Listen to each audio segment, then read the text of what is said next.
Good evening and happy feast of St. Peter and Paul to all who love Rome. And it is a delight to be here with you on this feast day of St. Peter and St. Paul as we continue our way through the summer. And I just completed the first half of my summer studies here at CUA in Washington, D.C., completed my philosophy and theology of law class and have completed my protection of rights in the administrative life of the church class. And I had a lot of fun with both of them for different reasons. But specifically, I want to talk about tonight is some reflections from my philosophy and theology of law class. Goes back to a doctrine that Aristotle had, and it's a useful doctrine, and he was 100% right about it. He was trying to, and no doubt he got this from his teacher Plato. He was trying to, figure out on what level you consider justice in order to have a complete account. And he said that the only level that works on is the level of the city, of the polis, right?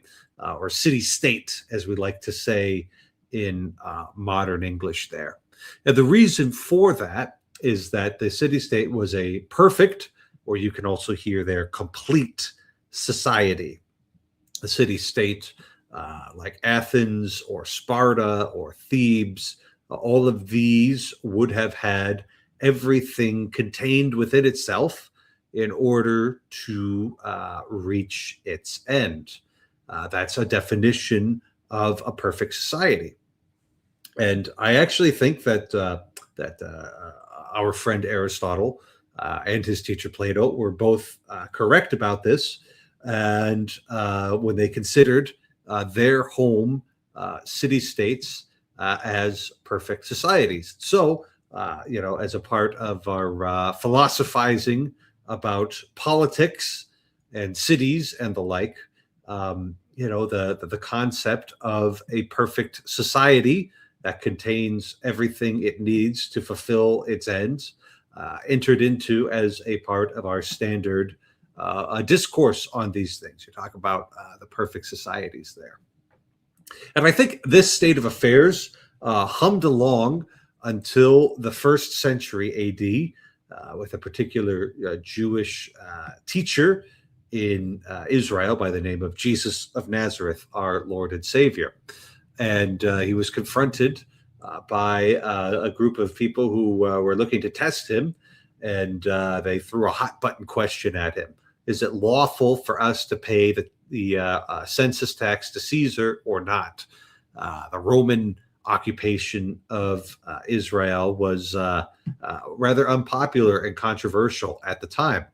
And taking one side or another, taking the Roman side or taking the zealot side would be a way to pin Jesus down and a way to trap him. And you've probably heard the way that Jesus resolved this conundrum for himself. He said, give Caesar what is Caesar's and give to God what is God's. That right there changed the world. The fact that Jesus not only gave that teaching, had that idea, but also that he had his followers who grew and grew and grew and grew and grew until they, were the dominant influence in society in the Roman Empire. And all of a sudden, this idea rises up to the top, that there are certain things due to Caesar, who we now, have as like a cohesive, unit that we can think about, and then certain things that are due to God, and they aren't the same thing. And I think at this point, this is when Athens, and maybe we could even say Constantinople and Rome, could no longer be perfect societies. There was something that, let's say Athens, we'll just use Athens as an example. Athens contained its own meaning-making structures, right? The religious rituals and the worship and the various liturgia, the liturgies. That's where we get the word liturgies from. Those were public events. Those were, paid for and sponsored by the nobility for the benefit of the whole polis there. And that was the way that their myth or their common story or their national identity was reinforced and handed on to the next generation. And that actually is a really important thing right there, to have that spiritual principle that underlies everything that you do. Uh, the, um, the material causes of these things, the courts and the magistrates and the people who are building the roads and the soldiers and the parliaments and the people who take out the garbage. These are all just the material things that make up a city, the people in it. There needs to be a higher formal cause, a spiritual cause that gives the city the ability to endure. And when Jesus said that there are things that are due to Caesar and things that are due to God, that spiritual component was, beginning to be removed from the dominion of Caesar, from the hands of the state and the hands of the government there. Now, this didn't happen immediately. This as perhaps one of those doctrines of the church that took a long time to be developed there, because by the time you get to Emperor Theodosius, he doesn't separate the church from the state. In many ways, he puts the state at the service of the church, which is a very dangerous thing to do. Perhaps because he and the emperors of his time and very many kings and princes in the Middle Ages noticed that there's an external dependency now, an external dependency on the church there. You need to have the church around in order to provide this, this meaning, this transcendent orientation and basis to your society. And that wasn't, that's an uncomfortable thing to do, to have these things, kind of in separate spheres right there. But this was the church's doctrine and the way it ended up developing over time. Now, if you are a student of Catholic theology, and especially a student of Cardinal Bellarmine, St. Robert Bellarmine, this might sound like a very interesting thing for me to say, because I would be disagreeing with the conclusions of a lot of Council of Trent to 20th century era thinkers in the Catholic Church. They all, or the majority opinion at this time, was that both church and state were perfect societies, that internally they contain everything that they need to accomplish their ends. And it's only, kind of being in the third generation since the revolution of 1968 and the coarsening of public morals, we could say, that it's become really clear to me that this is no longer a sustainable position. The church has an external dependency on the civil power to take care of everything that's not within the church's purview. That somebody needs to build roads, collect garbage, provide for national security, punish criminals, all of those sorts of things, and that the bishops of the church are incompetent to do this. It's not their job. It's not what they're supposed to be up to. And so, that the church has these external dependencies, which render it an imperfect society, dependent on something else in order to reach its ends, I don't think is actually that big a deal. And the church can survive in the midst of a hostile government, but even, the basic acts of governments that were performed, let's say in the Roman Empire period, when Christians were actively being persecuted, they still benefited from national security provided by Roman legions, maintenance of roads, collecting of garbage, the punishment of evildoers, and all the things that the civil society is supposed to attend to. So the church does not seem to me to be a perfect society. It has external dependencies. And the state, I think, is also an imperfect society. It's a little bit more subtle, but there's this need for providing a national myth, a national narrative, and because of the desacralization of the state that our Lord and Savior Jesus Christ accomplished, the state can no longer provide that on its own power or its own authority. It has to lease that out externally. And, up until sometime in the middle of the 20th century in these United States, I believe that it was basically the mainline Protestant churches that was providing this, spiritual orientation for the American people, which meant that Catholics were kind of a little bit, uncomfortable in it. It wasn't going to be a quick and easy fit, but we could take advantage of the liberalism of this country in regard to separation of church and state, and the church's protection against invasion by the state, and we could make use of that, and we can do our thing here. Sometime in the middle of the 20th century, the Protestant churches no longer were providing the spiritual narrative for the United States, and that meant that in its place, because if you don't have a religion, one will be provided to you without your knowledge and consent, came diversity, equality, and inclusion to be the spiritual values that we organize around.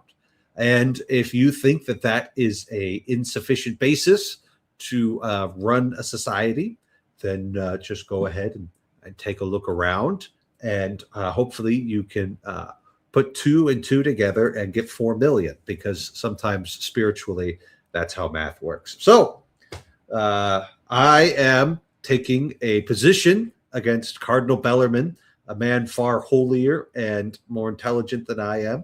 And I'm saying that neither church nor state are perfect societies.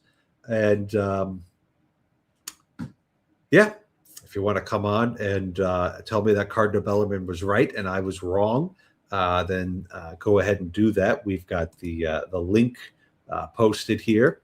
And this is an interesting point, that modern cities can't be perfect in that old sense because they do not provide for their own needs. They're dependent on farmers in North Dakota to provide for their needs there, just as I'm dependent on Mark to come in here and discuss things.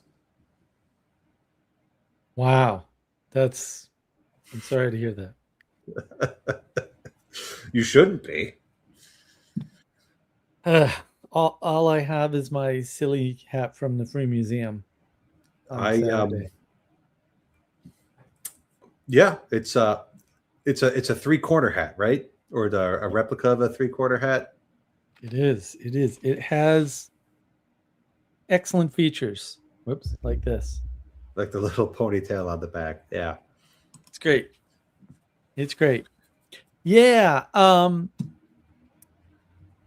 I mean, part of the whole meaning crisis-y issue, like all the stuff that people whine about, is all wrapped up in this disintegration of what it means to have a society, right? Or have a culture, or have a nation, or have a country, right? Because we're not reintegrating things. And so, the question is what's sufficient, and that problem gets into perspective problem immediately. What's sufficient for a single person? Because living alone in the desert works. Well, and like that's an interesting point, right? Like, I'm not in the grip of a meaning crisis. I look at these things and I'm like, wow, it's my job to go out and proclaim the word, to let people know that there is a meaning to life. And, maybe me and a couple dozen bishops and a couple hundred priests are going to set things in motion such that in 100 years, the United States of America, or at least large chunks of it, are like pretty solidly Catholic. I don't know, but that's like the kind of goal I could orient myself towards, and I'll throw the seed out there, and God will cause the growth where He wishes. So, looking at the asymmetry on how this affects people is a useful thing, because some people have built their house on solid rock and they won't get blown around as much. Yeah, and the scale and the fact that goals matter, right? Mm-hmm. You just add those together and you get a lot of combinations. And then how do you resolve those combinations? Oh, well, see, that's because everyone's asking these questions from their own perspective. And it's like, well, that's nice. And I get that you have to answer it for yourself, but you can't also answer it for other people if you're stuck in your own personal, private perspective. Hi, is the sound okay? There's a little bit of echo, but I think we can tolerate it. Yeah, it sounds Let me shut. Okay, I just shut a fan off. That might help. Yeah, I missed, of course, the last 2 minutes because of the slowness of the StreamYard process. But you were talking about the self-sufficiency of the city-state kind of concept. And I decided you youngins need a blast from the past. Please do. When I went to parochial school, I think it was maybe 4th and 5th grade where we covered geography, not in the sense, I mean, we did cover mountains and rivers and all that type of geological geography, but we learned all the different parts of the United States, which places made which things. We learned the meaning of a hinterland and how a city, to be a certain size, needed a certain hinterland. And if that field work didn't exist, a city wouldn't develop there. I remember it very clearly. And one of the things was, of course, I grew up in an active textile town in which we were really involved with the craft. I mean, the Marxist idea of the oppressed, alienated worker is fiction, because the shoemaking, LL Bean up in Maine still survives, I think. But there, we had full involvement with the crafts of the shoes and textiles, and we learned all the different cities and parts of America. I remember the nuns making sure that we knew to make sure that our potatoes came from Maine and not Idaho, because they were stealing the Maine French-Canadian potato crop. And it was a big deal. Aroostook Valley really suffered from Idaho. But I mean, that is totally unknown to today's generation. I don't think they even study the global, because as soon as they teach it, it's going to change. The country that's supplying one thing today, in 6 months, it's going to be gone, and some other country. And so they can't teach that thing. But this concept that you're speaking from the ancient Greek of the perfect society, perfect in the functional sense rather than the nice value sense. I mean, it really is amazing to me, because actually, if you look at what Elon Musk is into with trying to put stuff in outer space, we're not even a self-sufficient planet anymore. Yeah. So, I mean, well, if you believe him, if you believe anything he says. But that's not functioning on what he says. That's what's going on. Okay, there is a star base here in Texas, unless the moon landing is fake attitude, in which case I won't talk to you, because my dad worked in the space program and it put food on our table, so I think it was real. But Probably, but I mean, we no. seem to have an overabundance.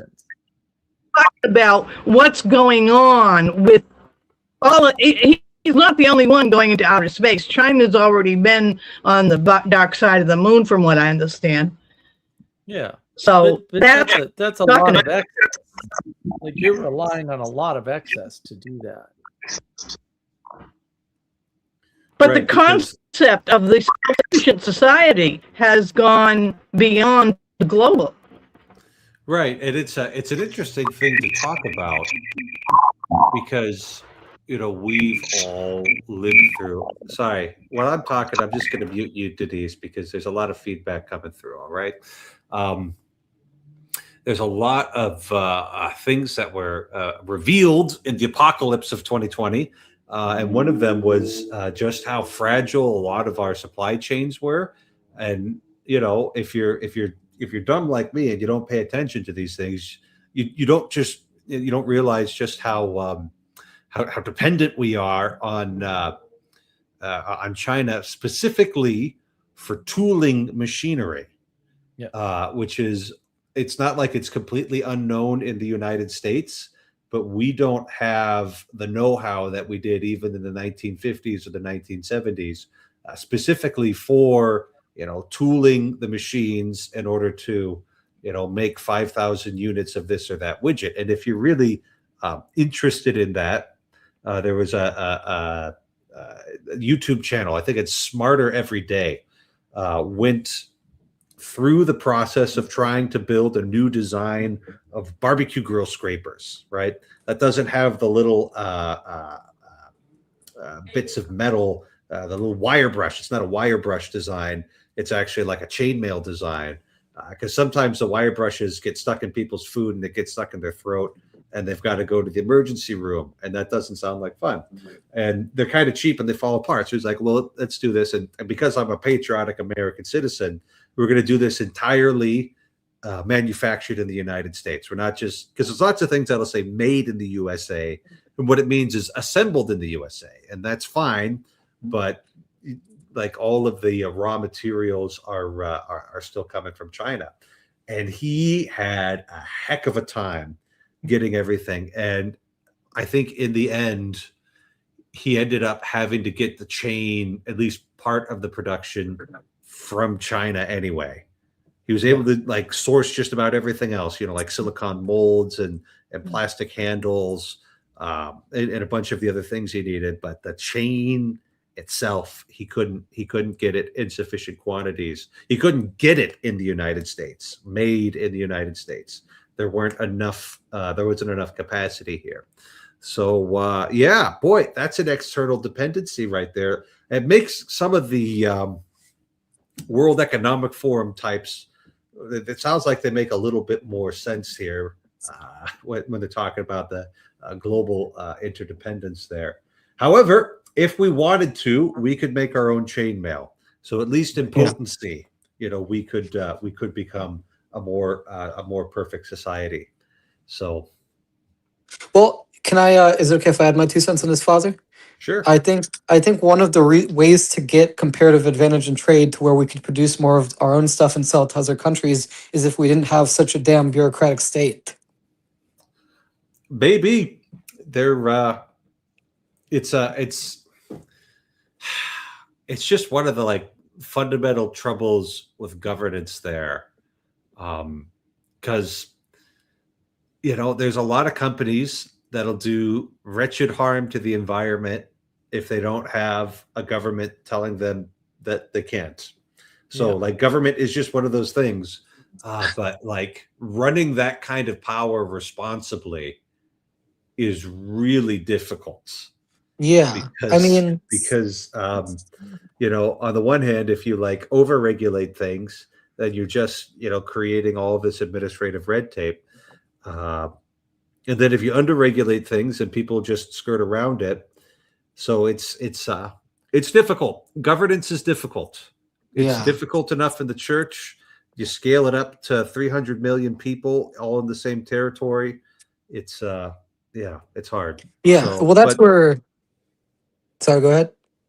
I just thought during the first Trump administration that for every new regulation an executive body wanted to propose, they had to discard two outdated regulations. I thought that was a good act of governance right there, because it would force people to simplify, and maybe things that were relevant in the 1980s when that regulation was proposed would no longer be needed. So Yeah. Well, that's the thing is, I've heard this quote attributed to Leb, although I haven't read it directly from him. But it's like, at the family level, I'm a communist. At the friend level, I'm a socialist. At the city level, I'm a Democrat. At the state level, I'm a Republican. At the federal level, I'm a libertarian. Right. This is the Catholic principle of subsidiarity, as I understand it. Right. You have different levels of abstraction for this. yeah. I mean, I'm not sure that exact quote is how I'd want to introduce subsidiarity to people, but it kind of gets to the does kind of get to the point of it, that depending on the scale that you're dealing at with these things, you want different types of solutions to be at hand. So the sort of intervention you could make with your own children is very different than what your state senator should do for your children. Different perspectives, and I think bureaucracy comes from the Reformation. As I can tell. So do corporations, by the way. So. Restore Christendom. It's their only option. I don't know what else to tell you. Bureaucracy comes. I mean, so and maybe I don't understand the history, all the way well, but I thought that bureaucracy was a long-standing Chinese tradition that. Well, maybe in China, but certainly not in the West. Because we had the aristocracy before, not a bureaucracy. Yeah. Okay, that makes sense, and that would kind of explain how the Roman Curia functioned. It was much more loosely organized in the Middle Ages. It's not like there wasn't a curia, because that's Pope can't do everything by himself. He's got people around him. But when I compare it to what we have now and how defined everything is compared to it all just seems a little bit looser back then. You just says like, well, this cardinal's in charge of that, and he takes care of it. Yeah. So. Well, it's interesting to talk about bureaucracy from the perspective of the Reformation. And I believe, Fuzzy, you've mentioned in the past the sociologist Max Weber, because Weber talked about the capitalism as being basically from the Protestant work ethic. So if anything, the Reformation led to modern capitalism. Yeah, that was his analysis of things. And there's I can't get on the inside of that mindset there. I'm a little too cradle Catholic there. The argument was that one of the main anxieties that is prevalent in the reformers, we'll say, maybe they wouldn't call it an anxiety, that's what it looks like to me, is whether or not you're one of the elect, whether or not you're one of the saved there.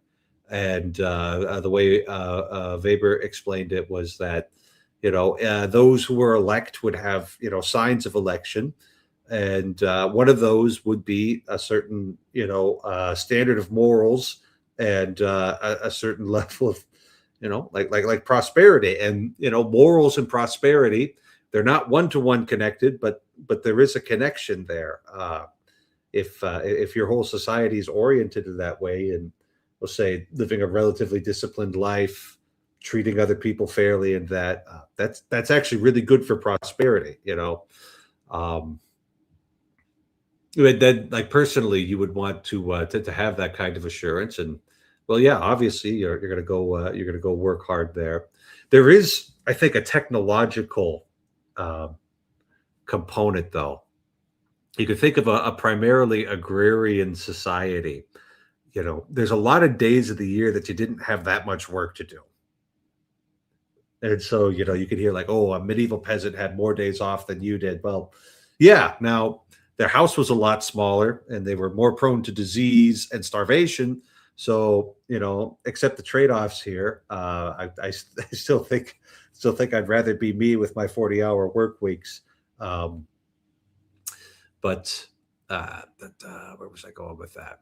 Yeah, mechanization of things, that changes like your society there, So a printing press, let's say, which was becoming big business at the time of the Protestant revolt, you can do a 40-hour work week pretty easily, and you'll always have, as long as you can get the supplies in, you've got your paper and your ink and whatever, you'll always have work to do. And there was clearly demand because books blew up at that time.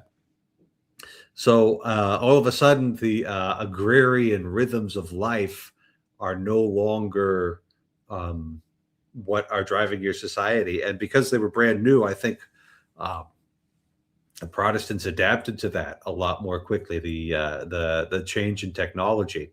I've heard that's also like one of the subtle undercurrents in the rejection of the Catholic Church's discipline on fasting. And there was a particular thing that happened in Geneva where a bunch of people got together and ate sausage on a Friday, which it's horrible, Mark. I know, like, it's so shocking that somebody would do that on purpose. But just deep breaths here. Hey, we eat fish. We eat fish on Fridays, Father. Yeah. But it's like, well, my workers need to eat, so we're just gonna keep on feeding them, and we're not gonna have these fasting seasons and these days of penance because the machine doesn't stop. Yeah. So. Yeah. I do got to get going early, Father. I'm sorry, I might be back on later. It was good talking to you. But yeah, I do think it is an interesting. And the problem with these historical analysis is that it's very hard to not be revisionist about some of these things. It's also very hard to track all the causes because they run together. Yeah, But anyway, good to have you on, Kirk. I hope you're able to join later.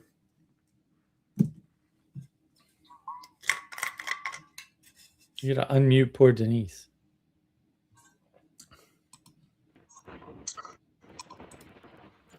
Oh, hi.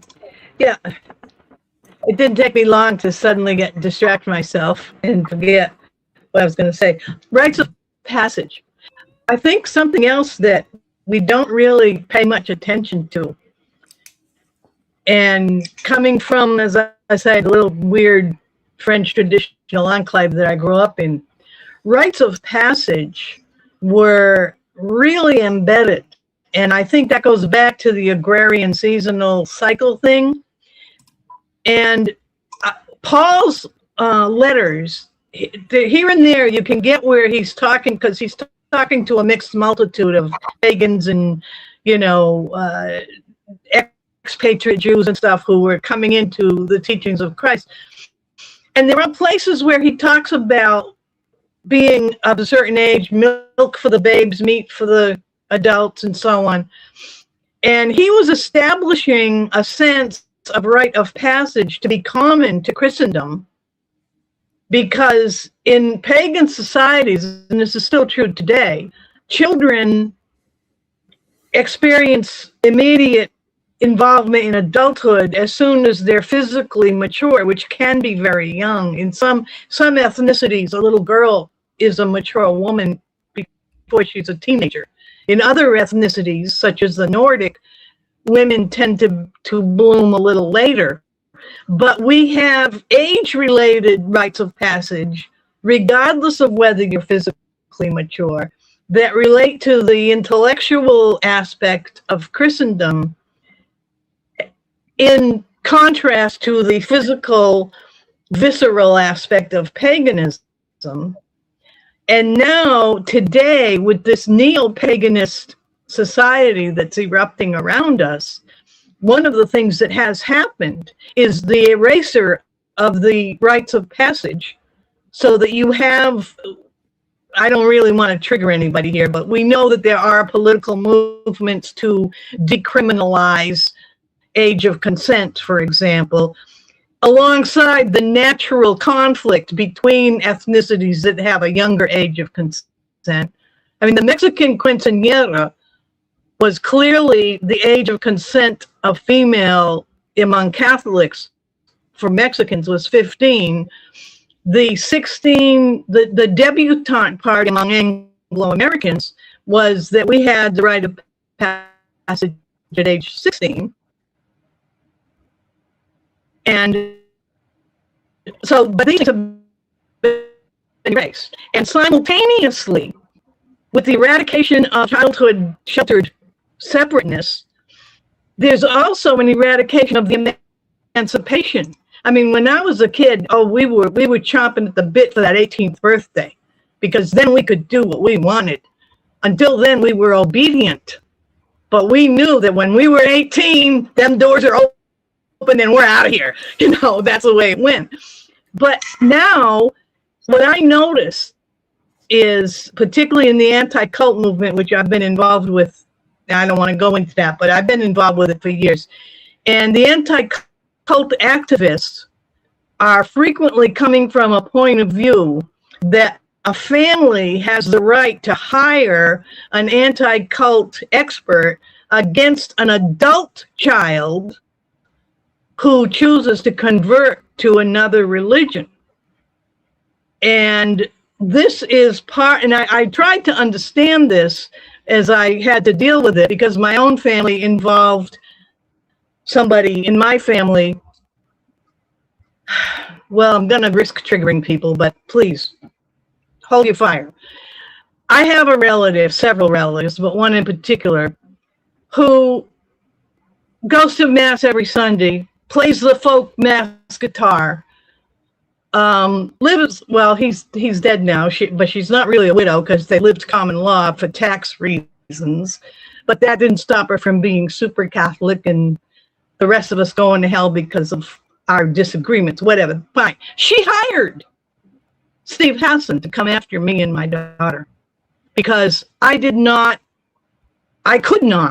require my daughter to be Catholic. For one thing, her father was Lutheran, and I was open. I taught her. We attended different churches. I belonged for a while to the Church of the Month Club before I came back to my Catholic faith. And so I let her choose, and she chose to go into a Hindu ashram for 2 years. And among the other things that happened was that my elder sister, who's now in her late 80s, hired him. And what I had to deal with in learning what was going on with this entire situation, his movement is very modern American, but it has erased the freedom of the adult to become an apostate.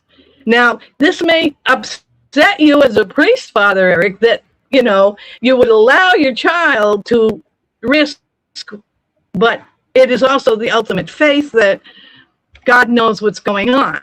I mean, God knows why I was allowed to go into the Church of the Month Club for so long. But then what happened to my daughter, you know, they say it was suicide, I say it was murder. But it was because of that situation. And what I came to understand was this entire movement in America, it's a mix of secular and religion, and we're seeing some weirdness in the White House now with the sectarian belief system that seems to be cropping up there.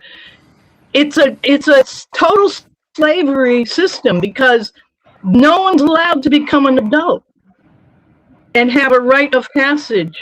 And anyway, I'm rambling now, but that's basically what I wanted to bring up. The rites of passage, and I'm not sure how carefully the church today is aware of how important it is to have that structure, because the Pope today seems to be as wild as my ashram Wiccan daughter sometimes. You know, who knows what he's going to say next, and I just leave it to God. God put him there. And we do have a Cajun Pope now, so laissez le bon temps rouler, huh? Okay, Yes, I'm out yes, of here. Of course. That's You what, mute me. yeah. You know, I actually do think that there is still an important rite of passage that all children are now subjected to, and that's when on their 10th birthday they get their first smartphone, and that's an induction into a certain sort of society right there. And well, you know, there's certain things that follow from that smartphone control that yeah, that's the problem. That's one of the problems right there. So, well, but that's not what rite of passage was ever. This is the problem, right? In the past, you see, that's like a marker, like maybe a marker of passage right there, but not a rite of passage, huh? Yeah, the rite of passage was your right to take your place in the hierarchy of your society. Mm-hmm. That's what it was. It was explicitly a loss of childhood freedom and we'll call it free play or something. And then the instance where you now have responsibilities within the society as a member of it. And it was never done by the lower classes. This was always an upper class thing because the upper classes could afford to have their children just run around and, you know, be used by nannies. But the lower classes never bothered with that stuff. That's all mimicry. Denise disagrees with me. All right. I beg to differ because in our working class neighborhood, kids wouldn't, I mean, a girl did not get to wear heels. And we were talking about little 1-inch heels until her 9th birthday. And she got her string of pearls on her 9th birthday. I remember that because it was a big deal between my mother and dad that they were arguing over purchasing a string of real pearls for me. And I'm like, what's the big deal? And so, well, you're 9 years old, you get your pearls. And you can wear pumps. Pumps are those little, you know, heels. Yeah. All of the people in that neighborhood would have been outraged if somebody, you know, allowed their 8-year-old or 7-year-old daughter to do that stuff. And then the act of confirmation changed your relationship within the church. And all of that was extremely blue collar. The upper classes and middle classes were letting their kids they wanted. Blue collar, we had extreme rituals. We had processions. The 7-year-old first processions. Well, yes, they are rites of passage because they are a communal mark that is also enforced with behavior expectations within the individual families. But the communal mark of the celebration and ritual is an important part of rite. Rite means ritual. It's not the same as just like the thing about giving the child the smartphone. That is an activity that's unbounded by any ritual because nobody is establishing that a certain age. For one thing, I was surprised you said 10 years old because I've seen little kids on buses, preschoolers, being handed smartphones by their. Those are rites for sure, but they're not rites of passage. This passage is passing from childhood specifically into adulthood, and there's only one time period for that per whatever society you're in. And the only people that actually did that, and this is where like things like child labor laws come from, right? So way back, right? We haven't had rites of passage in the United States since probably the 20s, maybe if we ever had them at all. But that was to put you in a responsible place where you could take a job, basically. So if it's not about taking a job, it's not about a rite of passage. That's just a rite of whatever to signify something or restrict you, but that's not passage, because passage represents a change from your childhood into your adulthood. And there's only one rite of passage, and it just, the rite itself, the ritual that you go through just changes based on a bunch of factors, like which level of society you're at. Okay. Denise, if you want the right to interrupt on this stream, you're going to have to figure out how to get your sound to not be so bad. You're on now. You're on. Everything Mark said refers to right, R-I-G-H-T. I was speaking of right, R-I-T-E. And it is the eradication of religious rights, R-I-T-E, along with all of the secular things that also went along with it that I was speaking of. Everything Mark is saying refers to R-I-G-H-T, and I'm not even going to try to argue with his class prejudice That's because he is clueless about that. The RITE passage is a specific right, and there's only one of them. The other things are also rights, but they're not the passage right because there's only one of those, and that is the passage from childhood into adulthood. And with that comes responsibilities. That's how that worked, like until really recently, actually, even especially in Europe. Like the coming out party, for example, that was the same thing, right? It was, oh, now you're an adult, now you're of marriageable age. That's how it worked for women, is particularly in the upper class, right? That's how that worked. That was it. That was not only upper class. That was not only upper class. We did it too. Go back to your plastic suburbia, Mark. You really don't know half of what you think you know. I mean, the bigotry and ignorance, prejudice you're showing right now, it's embarrassing. Go ahead and keep laughing. Keep laughing with your pirate costumes. You are upper class, and that's what makes you ignorant. I grew up in a mill city. What are you talking about? I grew up in a poor mill city, not upper class. That I didn't have a rite of passage for sure. Like, you know, I think rites of passage are important, and we are missing them, that's for sure. But I don't even know how you get them back in the messy society that we have, because these concepts aren't even available anymore. I would say that's been part of the problem, is we don't have a perfect city state anymore, right, to rely on. And without a perfect city state, what would be the meaning of any kind of right, really? Because that's really what we're arguing about now, is which of these RITE rights should prevail, right? So there's a right of, quote, coming out, right, amongst one community, which I don't think should be allowed at all, like for lots of reasons, like whether you have that proclivity or not. The idea of making it public is the problem more than anything else, right? And so that's just a replacement for a rite of passage. It's a rite of passage into a community in that case. I don't think that's ridiculous, but that's what happens when you don't have a cohesive city-state anymore, or you're not part of an actual nation that has a structure that can define all these things. And that's why I like Colin Woodard's Federation of Nations idea. That's what the U.S. really is. It's a federation of nations. That works much better. It explains the federal government. It explains why the states are different, and I think that the reason why you have, particularly at the lower classes, you have all these issues with different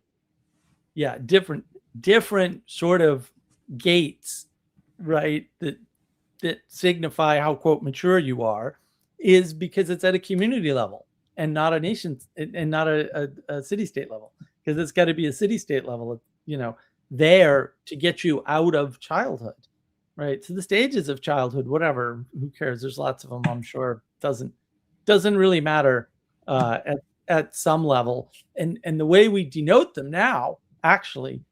So our rite of development would be roughly the school system, right? Are you in kindergarten? Are you in grammar school? Are you in junior high school? Are you in high school?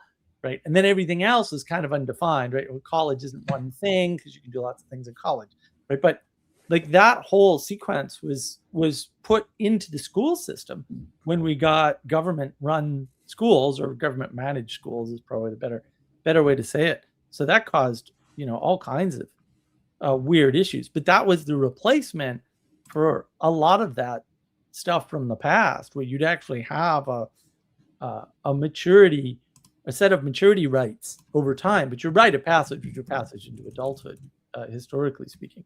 And that was when you were either able to marry, or you were able to own your own land, or you were able to take a certain type of role, right? And there were always these little differences. So, and we still do it now, right? You've got plumbers, and you have to be a journeyman before you can become a plumber or an electrician, right?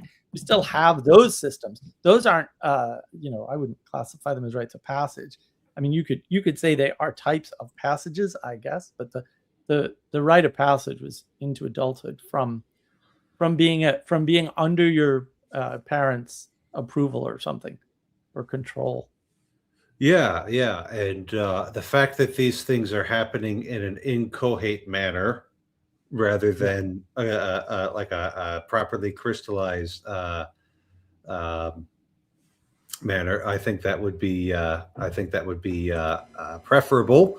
I think that I didn't really feel like I was an adult until I was in like my first year of seminary, and I was able to make a phone call with a stranger and arrange something all by myself. And that was kind of like, I don't know. I was just anxious about, giving a phone call to a stranger. And this was somebody whose job it was to answer the phone and take care of these things, so they're going to have an awkward interaction, every 5 minutes probably. And they're just used to it. So, that's what we've got going on. And Dot Warner, I do believe this is your first time on my stream, although we have interacted in other places. So you have the rights to appear without your webcam on my stream. Yay!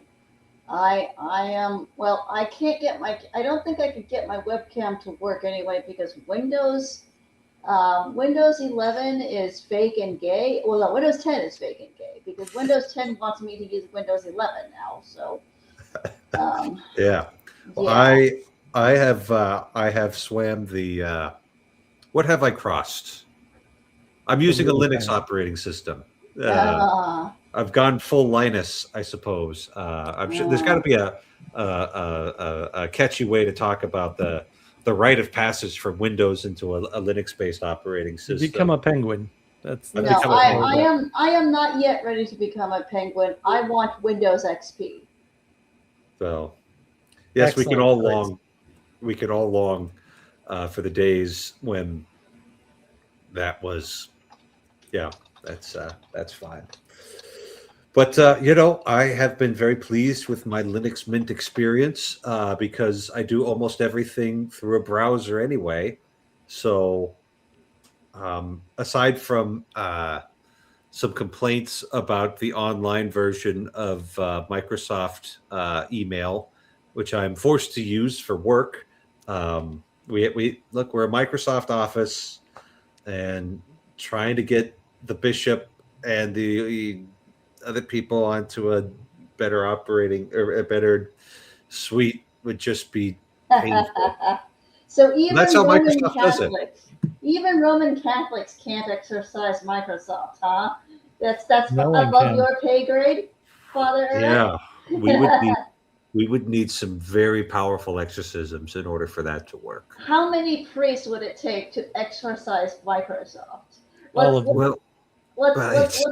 firmly estimate that. How many priests would we need across how many denominations to exorcise Microsoft properly? Well, I think the problem is that a lot of exorcisms, right, especially on the recipient's end, are a matter of will. Right. And this is the sort of thing that you'll hear from an experienced exorcist is they're like, look, I can torment the demon all day. This is real easy. I walk into the room. There's a 600-pound silverback gorilla named Jesus Christ behind me, and the demon knows he's going to get pummeled the entire time I'm in there, right? Right. But the people who get into these sorts of, demonic possession situations, they're like they don't necessarily want the demon gone. They just want all the bad aspects gone, but they still want to be able to do their divination or whatever. So we could take that reality and transpose it onto priests using operating systems. It's like, well, Microsoft is horrible and it collects all my data, and the thing doesn't even work properly half the time. But I want to have the power to email, right? Right. So right. Why not at least power that I'm worried about? It's the will of the priests to actually carry out the exorcism. Right. So why not at least exorcise the computer then, right? I'm using a Windows or a Linux-based operating system right now. Is that an operating system that has the Holy Spirit in it? I sure hope so. Yeah, if not, it's not opposed to the Holy Spirit. Okay, so Microsoft is opposed to the Holy Spirit. I think so. I think they've proven that. Wouldn't you say, Mark? You're the computer guy here. Absolutely, 100%. Right. So why not find a lovely Microsoft server farm somewhere and exercise the ever living bleep out of that Microsoft server farm? Well, fact of the matter is that might be illegal, and darn, you guys don't want to go to jail for that, huh? Well, the users would get upset when it stopped exercising a Microsoft server farm. It would stop working immediately. The users would get upset. There'd be lawsuits. It would be a mess. So, are the immortal souls of the Microsoft users not worth that level of trouble? We've got their own souls. Or you guys are too squishy now as Roman Catholics. You're not really going to Deus Vult over a server. A Microsoft look. If I am not careful with that holy water, I'm going to get Deus Volted. All right, or maybe Deus Amped as well. So we got to be careful with these things, What you can't figure out how to make non-conductive holy water, huh? Okay. Part of the right. How many Roman Catholic electrical engineers? Part of the right is mixing salt into the water. This isn't going to work. You can't ground yourself. You can't ground yourself so you don't. I think that the Catholic Church has a much longer memory than any of us, and we remember that an evil empire can be converted unto good with the right amount of influence in there. Right. But I as a Protestant, I am so ready to put it to you.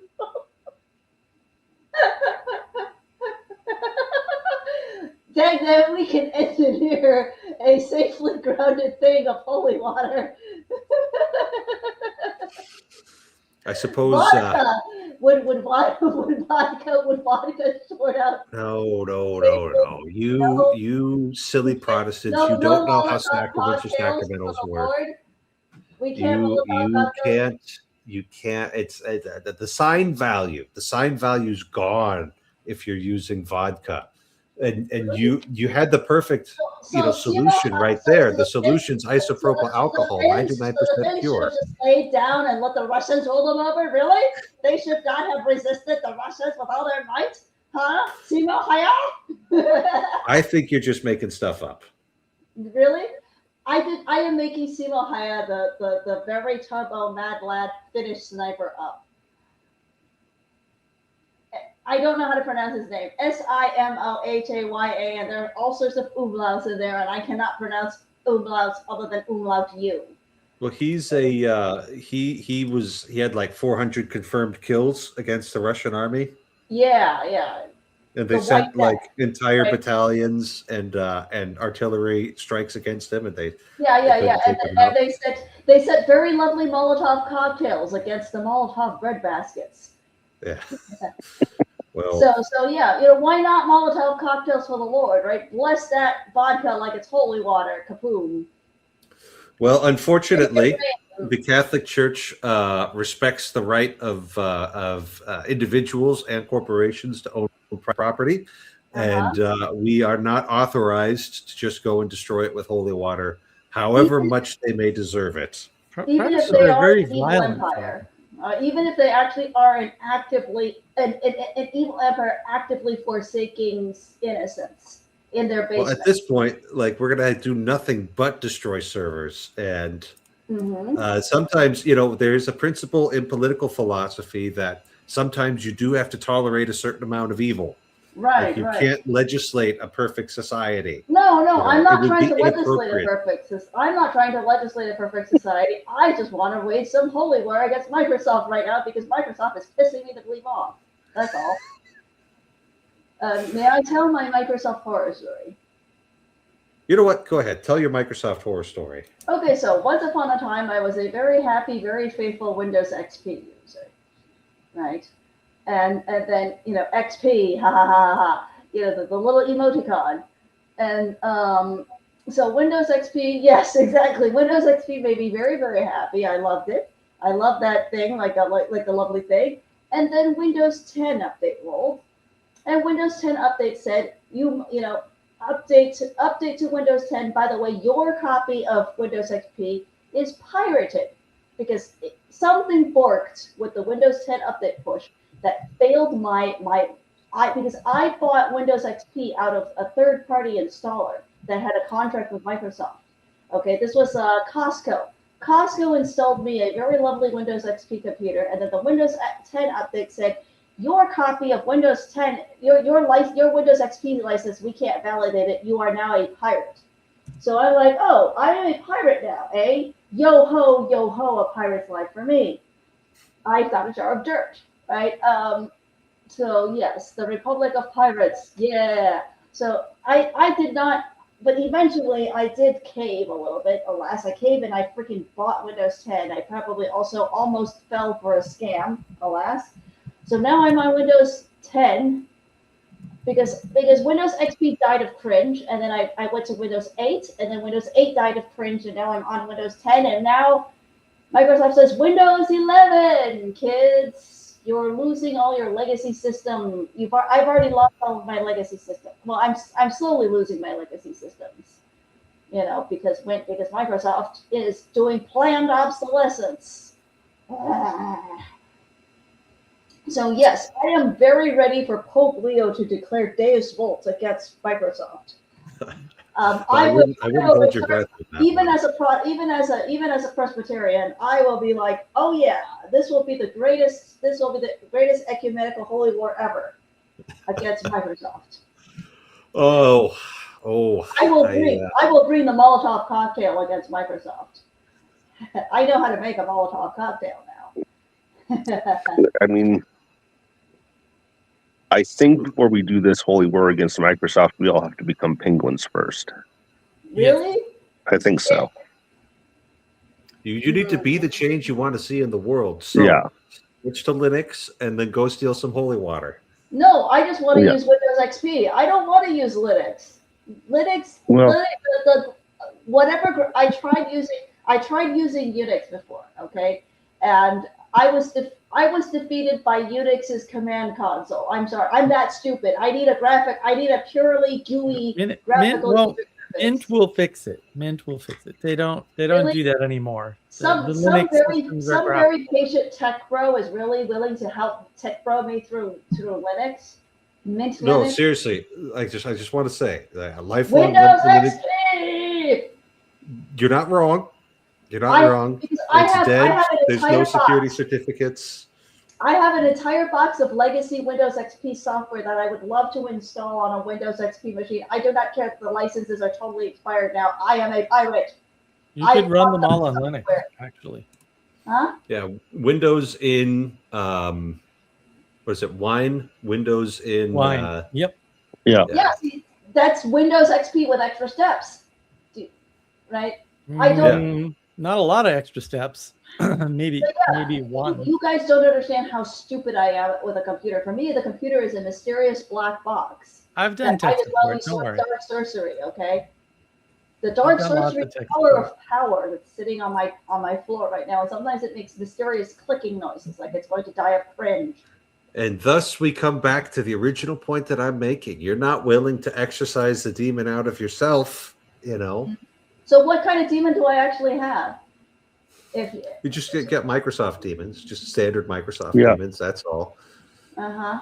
They sell your data, and the operating system barely functions. Right. And then so again, which tech bro is willing to come to my house and tech bro the mint Linux onto my computer, because I'm that stupid. I can't do long distance tech support calls.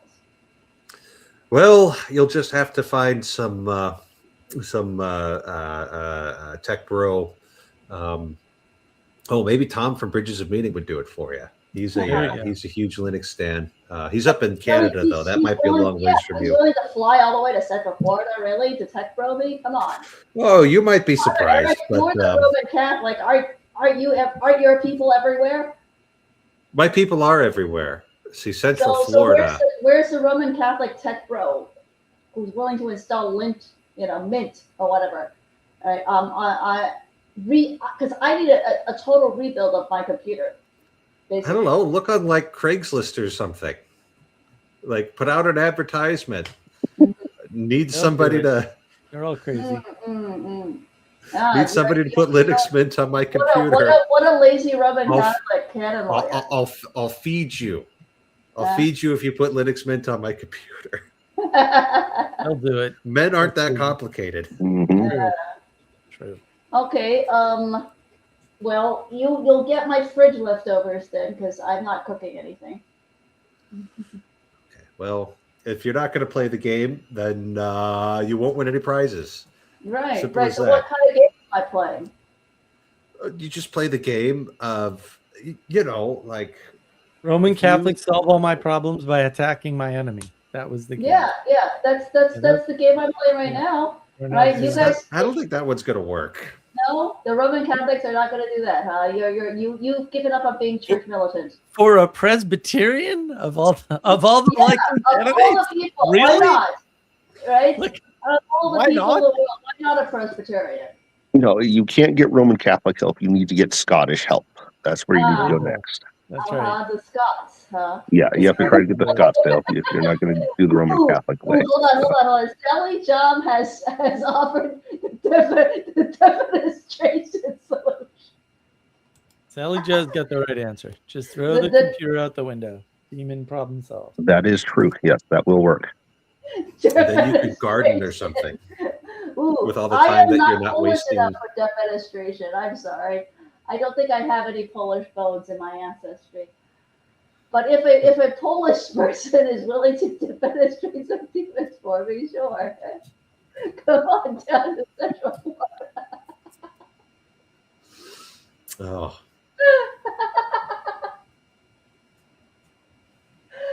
You know what, Sally Joe understands this. Yeah. We would figure it out.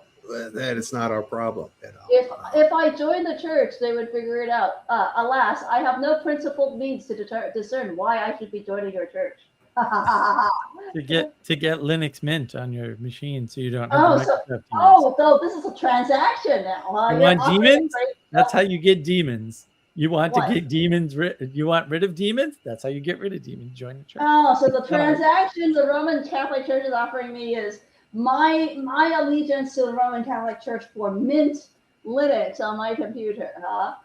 No. Just listen. If you want to have the benefits of membership, you got to become a member. You get the benefits of.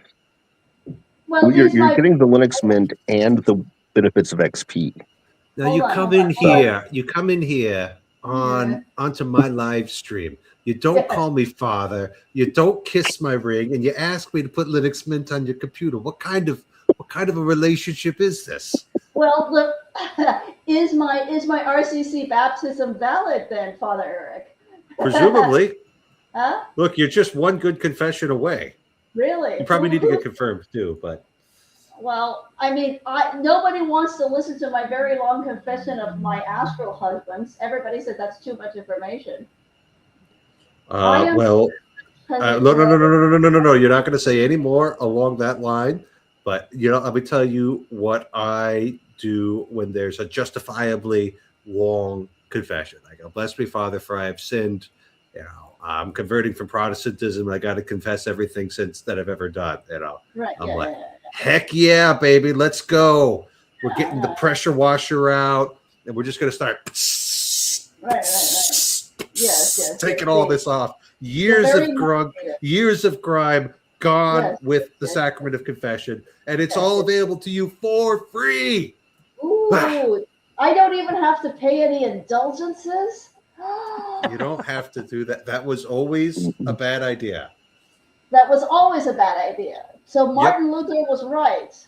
He was correct Ooh. about that. Yeah, that's actually the Protest coldest take actually imaginable. won. Look at that. That protest won. So what are the other 94 theses that Martin Luther did? Cardinal Cajetan, who was the Pope's delegate, says, just recant 2 of these, and the rest we can resolve by applying distinctions. Wait. I'm sorry. You roboted when you said recant Cardinal what? Cajetan. Uh-huh. Cardinal Cajetan, he was the Pope's man. He was the second greatest Thomist after Thomas Aquinas himself, Right. And after having studied the 95 Theses, he told Martin Luther, you just recant 2 of these. Which 2? I don't know. I'd have to look that one up. But right, which 2 does Martin Luther have to recant? Because Martin Luther went, no, right, here I stand. Well, that whole "here I stand" thing is a bit of creative fiction there. Maybe. I don't know. Did he actually say that? Or did he write when he said that? I think some 18th century historian said he said that. Hagiography. The historical fan fiction hagiography of Martin Luther said, here I stand, not Martin Luther himself, eh? But then Martin Luther ran away to a stupid German castle, and he wrote "A Mighty Fortress Is Our God," and then, which is a real banger, and I will never take that away from him. Yes. Hello, Jim Bowden. Father Big Mac is tech supporting me because my parents are about to die of old age, and I am vibrating with all of the anxiety because of that. What are your? Do you mind if I ask your parents' names? Let's see. I can. First names would be fine. Hold on. My mother is a confirmed Catholic. She just lapsed and out into the void of Protestantism, but that's okay. My mother's name is An Yi Jing. She was a member of. She was a cradle baptized Roman Catholic in the Diocese of Tainan, with Our Lady of Tainan. I don't remember the address, but if you look that up, it's probably right there, right? With the other 2 with the 2 Tianhou pagan transactional temples. Mazu has 2 Queen of Heaven temples in Tainan, because that is Queen of Heaven Central for Taiwan. My homeland is rather infested with pagan transactional deities. So, that makes me a little bit anxious. But no, my chief anxiety is, again, my mother and my father are, about 75 years old. So they are making final preparations so that they don't leave unfinished business to us kids. And that is very upsetting to me as their child, because I am an unmarried virgin daughter, 47, right?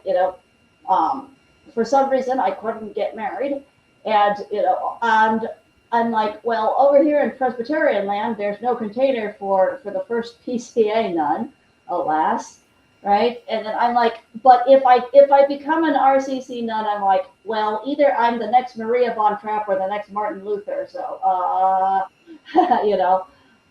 don't know, right? I don't know. Somebody typed Thesis 58, the Treasury of Merit and the 7 for the okay. I'm gonna have to go read that one then. That's the 2. That's the 2 that needed to be recanted. Yeah.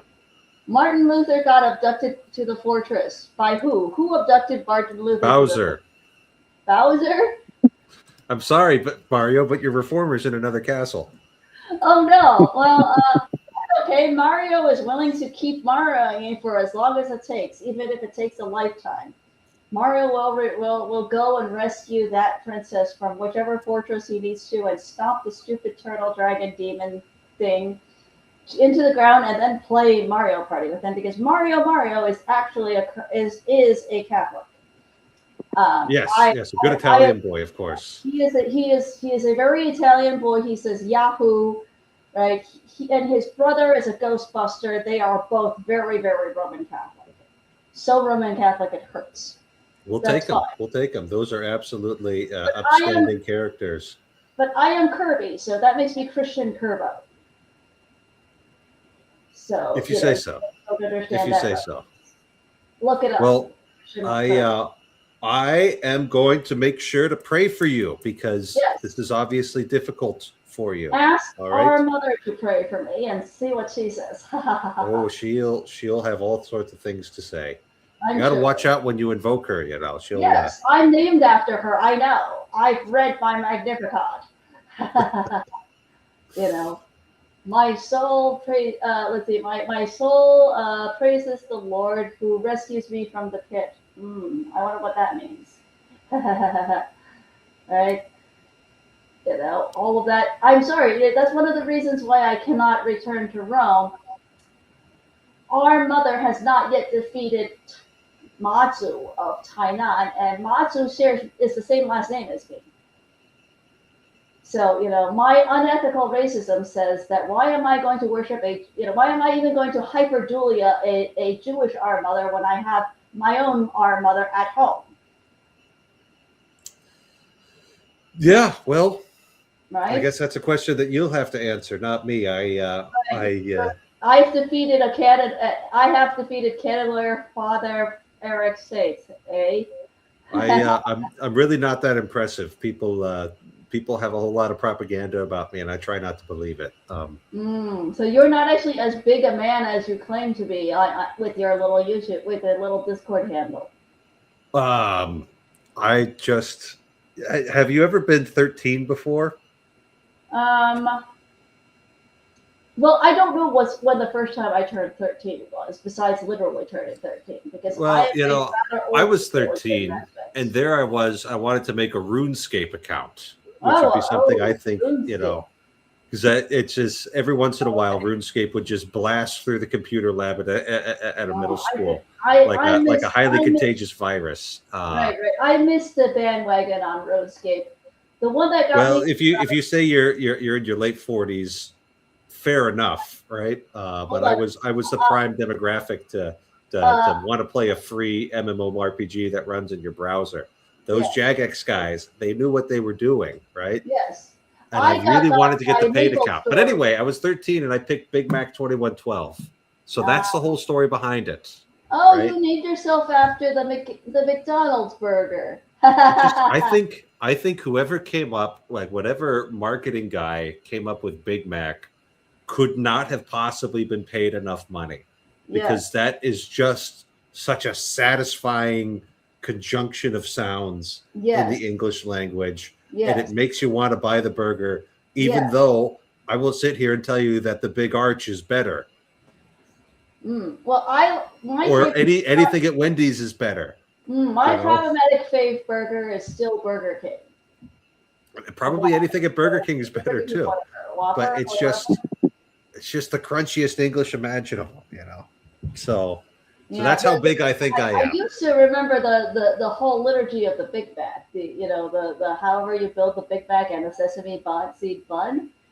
Yeah, I used to be able to recite that. Oh, but alas, I only remember and a sesame seed bun at the end. Well, a happy ending can justify a lot of other things. Oh, very naughty, Father Eric.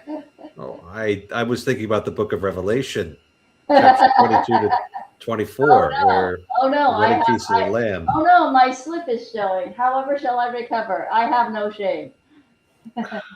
Well, you have no shame. Yes. Yeah. I have. Yeah. I definitely have very little shame left. I had all the shame taken out of me for a very long time ago. Because I watched the 1990s CCTV live-action adaptation of The Romance of the Three Kingdoms, and there, China's collective putative father said to a man, "Have you no shame? Never in my life have I met anyone with that much shame." But I would have to actually, I would actually have to look that up on, I would have to look up the text to actually be able to recite it for you because I did not memorize it. Alas. Well, shamefacedness is one of the integral parts of the virtue of temperance. The harmonious society where you must be shamed into submission rather than guilted into submission. No. We're talking about virtue theory. We're talking about dispositions of the soul here. Right? Shame happens irrespective of all other factors. This is the one thing people keep forgetting. Like, that's true. Yeah, judgment occurs, and you feel judged. Period.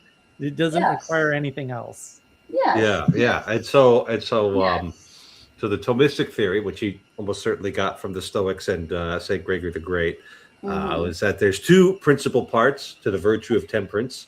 Okay. The first and the more important one being honestia, right? Okay. Which is not happily translated into English as honesty, which is why I'm doing the annoying scholarly thing of leaving it in its original language, because it doesn't just mean telling the truth, which is what we mean by honesty. At least it's actually lie, right? Yeah, it's connected. Lies.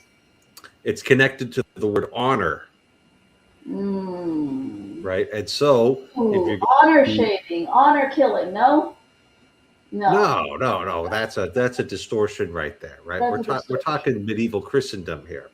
Well, medieval Christendom hurts women too. You know what? I'm going to finish, and then I'm going to let you back on. All right. So, yeah, honorable things. Honorable things are things that we can all hold together in common, right? If something's honorable, that means that you can have other people participating in it, right? So there'd be all manner of honorable pursuits. Some of them can be grand, other of them could be rather humble. It's like, hey, can you take me to the airport, right? That's an honorable sort of thing, even though it's not particularly grand right there. Which means, you've got to receive what these honorable things are from the culture around you and from the world around you, and that some things need to be hidden away and need to be kept away just because they're not for public consumption there. So that's the positive end of the virtue of temperance right there. The negative end is the shame or the shamefacedness, which is actually because the Latin word that Thomas Aquinas uses is like talking about what physically registers on your countenance when you're caught out of that. And that's, when you're behaving, like when your shame is properly tuned, it's kind of a negative reinforcement to not behave like an animal in a context that it's inappropriate to behave like an animal.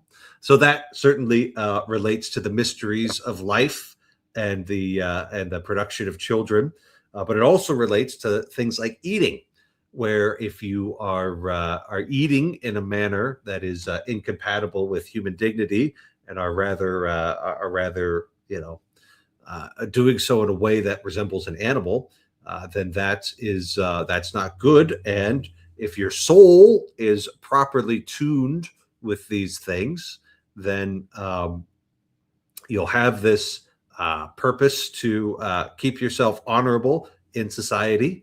And then you'll also have the negative reinforcement to not behave like an animal in society. And so temperance allows you to be more fully human by being integrated into the society that you find yourself in and behaving in a human manner. Right. Isn't it nice to just hear that whole lecture and to not interrupt? Well, I don't know, because I'm like, I don't think I can do any of that on my own steam, right? My own steam temperance sounds a little bit like, the you're not supposed to do it on your own. Right, exactly. I'm not supposed to do it on my own, right? I'm supposed to ask somebody somewhere for some flavor of help.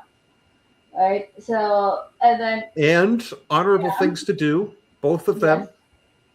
Yeah. So, is what I'm doing right now very honorable or not? Right? Do I actually need help from somebody? And do I need somebody in the same physical space as me, sorting me out that way? Well, here's something that we could say, right? Modesty is a part of the virtue of temperance, and Right. it's a blanket virtue, right? And it covers all of those things that don't have particularly strong appetites associated with them. So, chastity, controlling your food and drink, those sorts of things. They've got powerful appetites associated with them. They get their own special virtues. Modesty covers everything else. So there is a certain sense of modesty of speech, where you don't, where you speak according to in a reasonable manner, and you're not allowing your passions merely to dictate when you speak. And this is more of a growth point for the extroverted personalities than it is for vanishing wallflowers here. And so we like to promote modest speech while we're on this live stream, and so just letting everybody take turns. And modest doesn't mean that we're all going to be equal, right? Some people only speaks when he has something that needs to be said, and that's very honorable of him.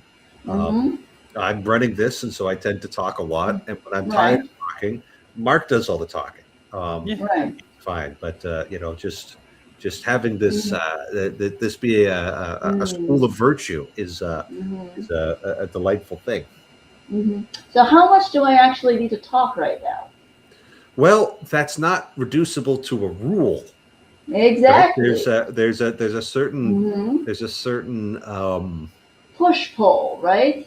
Push pull. We could say that it is a practical judgment. It's not a theoretical judgment, and so it. Do I need to raise my hand like I'm a student in class, right? Because you can't see me raise. I can still at least post the little hand wave thing in private chat if I'm like, ooh, I have something I would like to share with the rest of the class.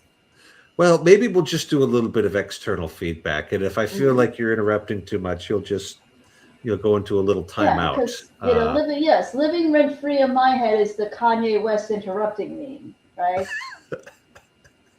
Or who was the interrupting meme? I don't remember now. I'm gonna let you finish, but Beyonce had the greatest album of all time. That was Kanye. It was Kanye. He would not be a man I would point at and say he has modesty of speech. Why not? Well, why did he jump out and do that to Taylor Swift? Because he has major impulse control problems. Oh, so he wasn't actually defending Beyonce at all. He was just spouting off as an icky man who couldn't keep his mouth shut. Yes? No? Well, as an intemperate human. As an intemperate human. Okay. And there might be some, bodily dysfunctions that make him more prone to that. Does Kanye West? I'm sorry, may I? As might be described as bipolar disorder by modern science. So does Kanye West have toxic masculinity? No, I don't like that phrasing of toxic masculinity. We like to use Thomistic categories here. Okay, so what's Kanye West's Thomistic category? He's rather intemperate. He's rather intemperate. Like an animal? You're going to treat a brother like an animal. Sometimes, I mean, he's not so intemperate that we have to have him locked up, but it is the fact that he gets into these manic states where everything looks like opportunity and probably incapable of perceiving threat. And so, there's something that we would like to see him. I would even think those who care about him would like to see some of that settle down. So I don't have the capacity. Kanye West? Yeah. Is it our job to settle down Kanye West, or do we just watch him explode himself all over social media and be very entertained by him exploding himself? Well, that's just one of the troubles with social media right there is that it's a flat platform and everybody can interact with everybody. Mhm. So Not I managed. say it, what? It's not managed. It's an unmanaged interaction Yeah. with the world. It's So unmediated, is what I would say. But yeah, He's not the dragon, he has the dragon energy. Well, if he has dragon energy and that's upsetting to people, why don't we slay the dragon energy that's in Kanye West?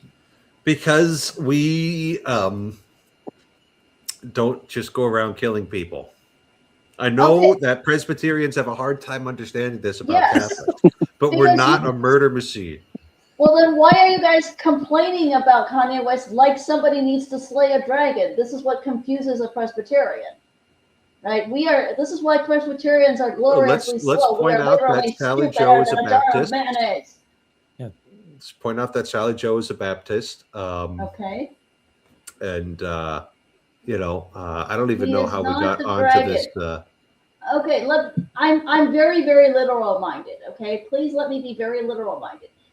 Sally Joe says that Kanye has dragon energy. Do we need to do something about that? Not us. Right? Yeah. Who needs to do something about Kanye West? Probably His somebody who friends actually and knows Kanye. Right? So Yeah. why is it our business to laugh at Kanye West when he explodes himself all over social media? Because he made a fool of himself.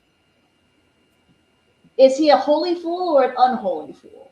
Who cares? Right? Who cares? Right? So why are you guys complaining about him? We I weren't. don't think we are. None You of us know? complained about him at any point. No, you brought him up. No. Sharing But Kanye West being very entertaining in Discord is not complaining about Kanye West, right? Because sometimes in I the don't- bridges of meetings, I don't somebody think so. will share a Kanye West post of Kanye West being very, very entertaining. So I'm like, okay, so what? So Maybe what they if should. Kanye West is very, very entertaining, Yeah, maybe he they can should. be very entertaining. Yeah. right? So like, are we supposed to react to that or not? Are we supposed to react to I mean, you Kanye can. West being very, very, huh? You can. Like, he made it public, and when Right. somebody makes something public, you can do what you want with that thing. That's Right? what Yeah, they yeah. I made mean, So are you here I looking am. for a rule on when to and when not to react? I'm trying to figure out how to socialize because I socialize myself wrong as a joke. Okay. I don't understand how to social butterfly without being very, very obnoxious. So I wallflower. Does that make sense? That's a sensible enough response. Right? I'm actually trying to properly socialize right now by jamming with you guys. But unfortunately, when I hear from people, "Oh, Mary, you're too much. Could you dial it down?" Part of me goes, "Oh, I'm too much for you, am I?" I start buzzing at people at that point because it's like, "Oh, somebody's intimidated by me. That's excellent. I think that's great." Intimidated may not be what's happening there, though. No, that you guys think I'm right. What's going on when you say I'm too much for people? I don't know. Like, But which what people are you I too don't much say for? Right? People say like I don't really want to bring up the receipts right now. That upsets me a little bit. But people We're not have asking you to. names that are like, well, that's not my name, right? Ask them what their problem is if they're describing it that way. Don't ask Mhm. us. Okay, well, may I then say, am I giving Sally Joe a hard time, right? Because Sally Joe has been saying things at me, in my direction where I can read, and I'm like, She's just trying to be helpful, I think. That's usually her modus operandi. In well, fact, that's also her biggest flaw, is trying to be that overly kind of helpful. helping is not helping me, I guess. I'm Well, sorry, she wouldn't Sally. know that. She doesn't Yeah, know. Sally. Now I'm telling Sally Joe, your way of helping me is not helping because when you help me that way, I just want to double down and go, oh, so you think I'm like this, huh? I can be more this, and that's You two would get along famously. Don't worry. right. That upsets me a little bit when I like I said, I socialize myself wrong as a joke, so now I am exactly the kind of very easily triggered Karen that if you gave me any power, I would be Karen HOA. Okay, I would be that kind of Karen.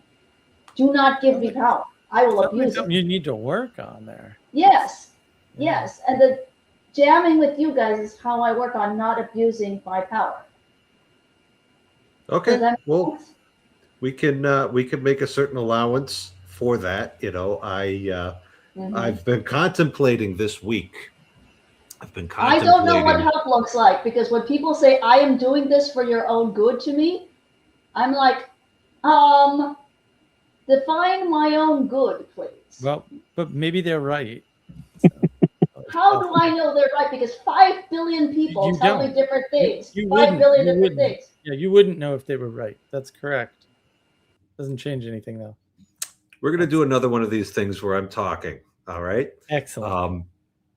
I read an article on a Substack, which I know is an odious platform, but I'm weak and I could be tempted into reading articles. And it was the worst sort of article. It was an article on dating for Christians, which nothing good can come from it. And, it was written from the perspective of a young lady who just got married in the Catholic Church, right? So she had managed to navigate this. And I guess I just have to believe this. And knowing a few of the personalities involved, but she had been on a few dates with, nice Catholic boys from her parish. And on the very first dates, they started saying, as a blanket statement, women should never work outside the home, and talking about rendering the marriage debt, now I myself am unmarried and I've never had a serious girlfriend. But I think I do actually know enough to know that is not the way to begin a relationship right there. If I was taking a young lady out for coffee, it'd be like, where are you from? What are you up to these days? Tell me about your family. You got any hobbies with that? And, so I started, and she had her own direction that she went with this article, and there wasn't anything, I think, intrinsically evil about it. But I thought about the men, right? Because I like building my brothers up. And, the only thing I could come up with was like just walking alongside small group of guys, and trying to build them up to the point where they can get the feel for the dance of this. Right? That's the only way that we could do. And the only way to do that is to practice. And so, Dot, you can practice here, but you're also going to get feedback. Yes, of course. From us. And I will say that Mark, Christopher, and Sally Joe are all people that I trust. Right. But I don't trust them. I'm sorry. I can't trust these people. I don't know. I'm not sure. Right. You're saying things that make you a little bit sus to me sometimes, right? Because you're some flavor of friar, aren't you? Which flavor of friar are you again? I'm a diocesan priest. Is that it? So how is your relationship to a Jesuit? I am not a Jesuit. A Jesuit would belong, not a Franciscan. So the most common type of priests in the world are diocesan, or in older literature you might be heard them called secular clergy. Okay. They are attached to a particular territory that has a bishop as its head. And so I am a priest of the Diocese of Fargo, North Dakota. Ooh, Fargo. Ooh, yes. the place where some poor guy died of cringe in a wood chipper. Correct. And it's also very cold. Everything you saw in the movie is true. Yes. Including the lies. Including the lies, yes. That makes sense to me. Thank you. So here's the deal: is there's got to be like a certain amount of trust here if this is actually going to accomplish anything. and I'm not Right. going to ask you for any money. And Mhm. you know, I tease Mark about him becoming Catholic all the time. So Right, it's right. just comes with the territory here. Mhm. But like the Right, only right. way to participate in this in a way that could spur personal growth is going Right, to right, be right. from a position of openness. Otherwise, if Right, you're right. all caught up in yourself, you get to stay Right. like this. Well, I can't be too open. Being too open means I literally fall out of myself. Okay, I suffer from mild dissociative episodes. So that's a little bit upsetting and frightening to me. When I literally leave I leave my body and I observe myself from the outside sometimes. That's not fun. That doesn't sound like it would be fun. And the level of So, trust I'm asking for is not going to be anything particularly intimate. It's just when you're getting feedback socially on this platform, yes. you pay attention to it. Yes. Okay. So may I say, so if uh, right, so we are basically negotiating we are basically negotiating, I guess well, not the laws of the land, but the rules of the Right? game. Because the laws of the land are I'm in charge here. Right. The rule, I would prefer to play Calvin Ball, or whose line is Yeah. it? Well, Okay. I have to run away really quick, but I will just say before I run away that, Dot, it sounds like you're looking for rules to the game, but then you're Yes. skeptical of every rule that's given to you. Yes, because And I so, can't tell if these rules are being held consistently. right, Because well, somebody you're says, just going to have to try following the rules, at least I Father am Eric's trying rules to follow. here, I and see am what trying to follow happens. the rules. I am trying to follow the rules, and then when I follow the rules very literally, people say that wasn't it, right? The real question is, do you believe in a straight line? Well, the question is, what kind of surface are we on, right? If we are going to No. We're dance, not doing the straight line business. We're not doing the straight no. line business Too right now. late. We got all the info we needed. Yeah, Sally's right. Sally Jam says that we're doing straight lines. I'm like, are we on a Cartesian plane or are we on some other surface? Right? Because I fucking learned topography. I'm sorry, topography lives rent free in my head now. Mark, we want to talk about rules. We want to talk Mhm. about the consistency that rules are applied. I'm What sorry, is Sally, the you're still not helping circumstance? me. What is the circumstance, Mark, that I clear everybody out of the chat? I've done it before. Just when people are rambling too much or arguing. Well, then Yeah, I'm going to get cleared out. when there's like continual arguing on top of everybody. You know, Yes. Yes, so that's the point where I I just do clean that to everybody people. out. I tell them to shut up. Right. So that's like there's a nice boundary for you. Mark has observed this on multiple occasions where I'm just like, Okay. I hate it when people are yelling over each other. This is a Yes. waste of time. I Yes. just clean everybody out. I give a 10-minute Yes. speech, and so Yes. that's how you get your feedback there. So Right. Okay. So you when can I'm sit there vibrating, with your continual hermeneutic of suspicion, or we can have fun. well, yes, like I said, I want to play Calvin Ball. So it's like you guys won't play Calvin Ball with me, and that upsets we won't. upsets me. We won't play by your rules. That's correct. Yeah, exactly. So I see. And StreamYard accounts are free, so you know you can set up your own StreamYard. I see no reason to play by your rules when you won't entertain even mild. You must see some reason because you're here. So that can't be true. No, I'm here because I'm vibrating with anxiety. I told you, my parents are going to die of old age, so I'm here spouting off at Father Eric in some hopes that I can unclench myself, right? So I don't actually explode. I don't want. Do you think I actually like exploding? No, I do not. Right? I don't actually like it's. I mean, once I'm fully triggered, I'm on meth. I will explode, so I can't stop at that point, right? I'm not trying to put myself on that level of meth. But the fact that my parents are dying and they want to finish their unfinished business for my sake, so they don't leave me unfinished business as their unmarried virgin daughter, that's upsetting to me on a visceral level. That's actually a fairly normal response. That it would be upsetting, and Right? maybe I am upsetting. you would like it to be a little less intense, but that's yes, normal. Like they are very concerned about. I'm 47. My parents are about to die of old age, and they believe that I have to be handled like a fucking 5-year-old. Right? I'm sorry for that F-bomb. I used to. If you're going to swear, I prefer you to swear downwards versus upwards. Right. Well, so F is upwards? Really? No, F is down. Upwards? F is F down. is down? Okay, Yeah. Thank you. Upwards is, God, the name of Jesus, that sort of thing. Right.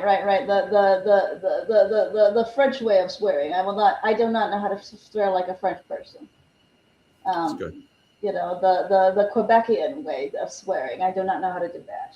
I only heard the meme, right, in the Matrix, where the Frenchman swears like a French person, and I'm like, wow, that sounds very French. No, thank you. But anyway, yeah, like so I tend the way I unconfused myself in the past was to ramble out loud. And I sound like a crazy person when I do that. I'm very aware. I'm not deaf. I can hear myself talk. I know how crazy I sound when I talk to myself. But nobody else wants to talk to me when I'm in talking to myself out loud mode for some strange reason. So the only other person I can talk to is DeepSeek. Because DeepSeek is the only one that doesn't limit me and doesn't limit me and doesn't scold me very hard. Like I understand how DeepSeek works now. DeepSeek, for all its problems, I understand exactly how DeepSeek works now. So I can jam very relaxed with DeepSeek, even when the little Harmonious Society comes out. Right? Hello, hello. This is Sandy. It's Hello, different than Sally. Sandy's it would be very good sweet. whether you believe in straight lines or not. See, Sally Jam does not understand topology. So Sally Jam thinks I'm being. She does actually. No, I think does? that Sandy doesn't come on very often. Hello. And when she does, she usually brings something very valuable. So, and she's probably been listening. So, Sandy. Yes. Hello, venerable grandma. I've only been listening for about the last 15 minutes or so. I'm so sorry I jumped in late. So, but I briefly looked at the beginning of your stream, Father Eric, and you were going to talk about philosophy of something that was going on. Did you guys go through that already, or? We did. Talking about whether or not the Catholic Church and the modern city-state are perfect societies. You could hear complete societies that contain everything that they need in order to function. So, well, I mean, the St. Augustine City of Gods, no. Well, I was only asking because I'm in I'm in a new John Vervaeke course where he's looking at Neoplatonism and Zen, and so some of the philosophy things kind of. Sorry, I'm watching Mark. Mark, are you going to live? Mark doesn't believe in Neoplatonism, and he's covered this point many times on this channel, and we're just going to let you continue. Well, I was. They're looking at mysticism. And I was sharing about my son and the ways that sometimes when we're listening to things, I was asking him, are the things that you're pointing at that are not written out, he was looking at cats, and anyway, he's looking at the things that you guys usually talk about. I was just curious, because I know you guys talk a lot about the different philosophical viewpoints, and or Mark likes to make sure everything's drawn out in patterns. And so I'm just curious. I can't remember. What's your take on patterns around mysticism and or how the Catholic Church would look at that? In the sense that I was bringing up conversation with my son who has limited communication a few years ago, and relating it to the way that they were describing in Zen that some of the senses, how the senses work, even though he doesn't have complete English expressive skills or ASL for the deaf. I actually heard his phrasing to me about 2 years ago. He asked if I remembered when he was a baby and could not feel his face, which pertained to two craniofacial surgeries he had. In the course of the things that you guys are talking about, what is the Catholic take and or Mark's pattern take on how and what ways we don't just live in the binary that so often comes down, in the West around some of things are religious or not religious, or things are secular or not secular. But how do those places merge in our everyday life? I asked the question in the course, and it was kind of fun to ask there, but I'm curious what you would fill in there. Because I know there's miracles, there's mysticism and things in your tradition. How does it engage with the everyday? We've talked about my son before and his language. Yeah. I'm just curious. How do you step into that place? Yeah. So, miracles and mysticism. So mysticism is actually not anything that we need to imagine is particularly elite or only reserved for a few here. Basically, in the Catholic tradition, and especially building on the Carmelites, like St. John of the Cross, St. Teresa of Avila, St. Therese of the Little Flower. It's basically just the operations of grace that bring you to union with God. And there's a lot of traditions around that, different techniques you can employ, and those sorts of things. But it doesn't necessarily imply miracles, doesn't necessarily imply visions, doesn't necessarily imply anything, say, preternatural happening. It's basically, the mature operations of grace in the soul. That's what it comes down to in the Catholic tradition. So I'm convinced that there are very many, pious widows that have gone through the passive purgation of the senses and are now in the illuminative way. And they didn't know they did it. They just kept on going to church and praying the rosaries, and God just did that for them, So it's a very much, you did not call me, but I called on you sort of thing, where like God is the principal actor and we receive what he gives to us. So I think that's the best way to think about it, which you're not going to necessarily get in a Neoplatonic tradition, because they don't have a sense of God's personal agency. That's and as the Catholic here, I say that like the synthesis of Hebrew religion with Greek philosophy was brilliant, and Jacob would sit there and he would have his little citation needed sign, and that's just where we're at here. So does that give you something to munch on? Well, it's kind of interesting because one of the things that came up in discussion was that place where we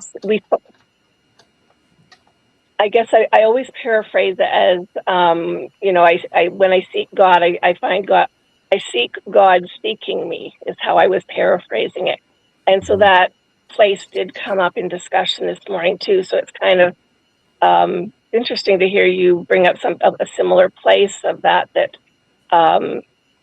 Because it circles back around to relationship between the seeking and the finding and the being and the all of those places. So that I wasn't expecting actually I wasn't certain that we would touch that same place in your answer in relation to my question. That's really interesting. But I think maybe that's more of a commonality to some of the traditions than we realize, or maybe it's just it's how we were created to be as humans. you know, it's that a we. rediscovery, Sandy, of Mhm. the principle, right? So you have this collapse, which is how I would describe your binary thing, right? Which I'm very much against. Haha.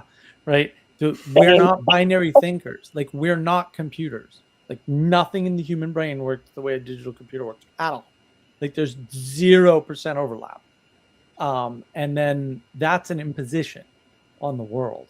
And a lot of that binariness came about when Christendom collapsed, right? But in order to rediscover it, guys like Dr. Vervaeke, and I do hope he's doing well, even though I Seems want to to be. strangle him most times, you To know, be.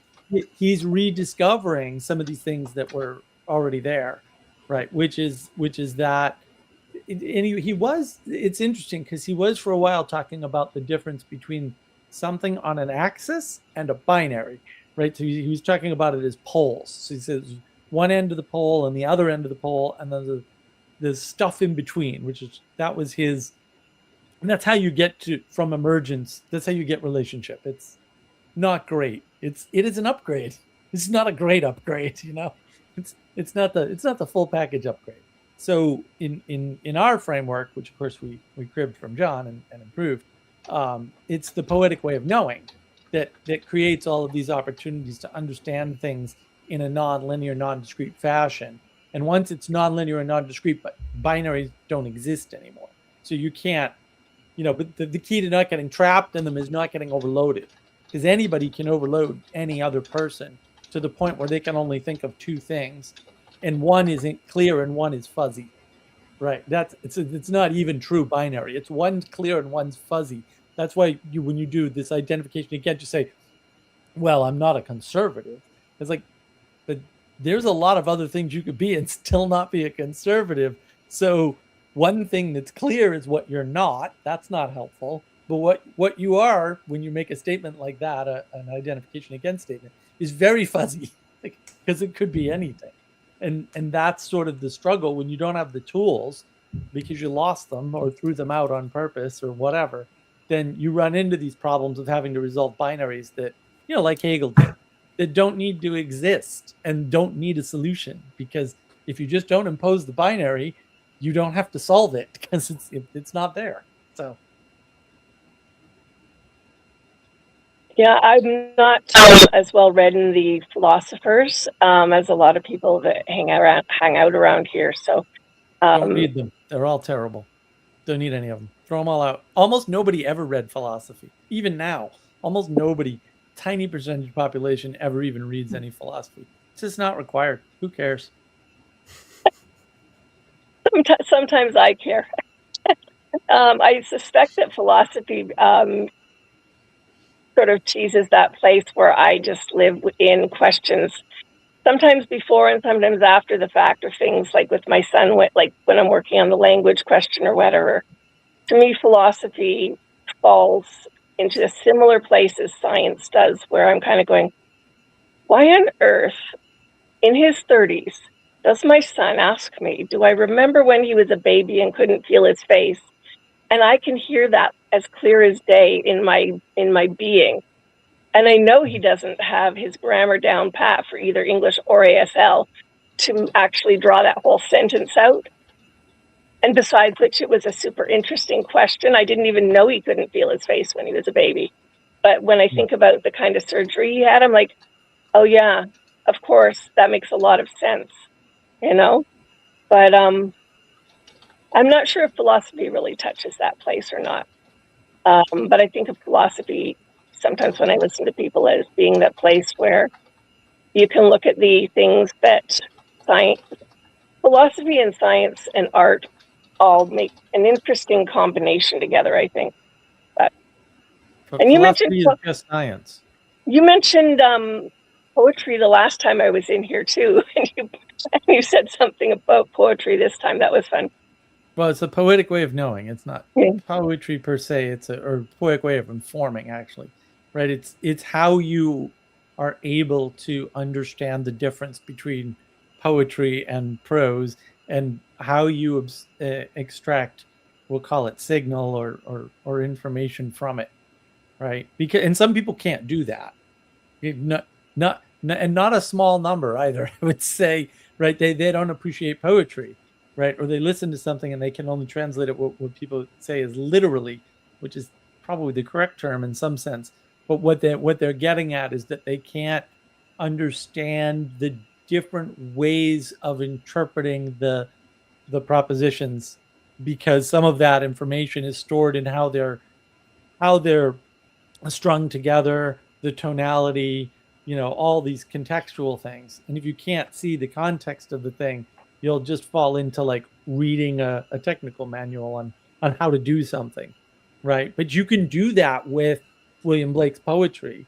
It just, then it's not poetry anymore. You've downgraded it to a technical manual, which, people, I've met people that do that pretty reliably. Giving me a memory, a vague thing. I forget which poet was shared. It said something about if you only know the words, if you're only capable of reading the words, but not, that place. That's it. That's exactly it. A lot of people, because we're living in the age of gnosis, where propositions are our knowledge, and knowledge is the highest value. And what happens is, people can't get out of that trap. And then they're basically fundamentalists, right? They 4 different texts. Like you pick a text and you go with that. And so a lot of the new atheists and new atheist adjacent people, and even guys like Peterson and Vervaeke, their text is just not the Bible. Their text is The Origin of Species, which is Darwin's work. Now I would argue they didn't read it very well, but that's a different argument. And that's what they're using as the basis of their worldview. And how they use that as their worldview, and they can't take it to the logical conclusion, realize how and where it's wrong, and fix it and go read the Bible. I don't know, but also they don't seem able to do that. So, there's also something that I'm not able to do. Uh-oh. Stay awake for another moment because it's dark outside. But it's good to have you all on here. It's good to speak with you and to meet you all where you're at. And I hope you all come back next week. And good night, and God bless you all. Thanks, Father Eric.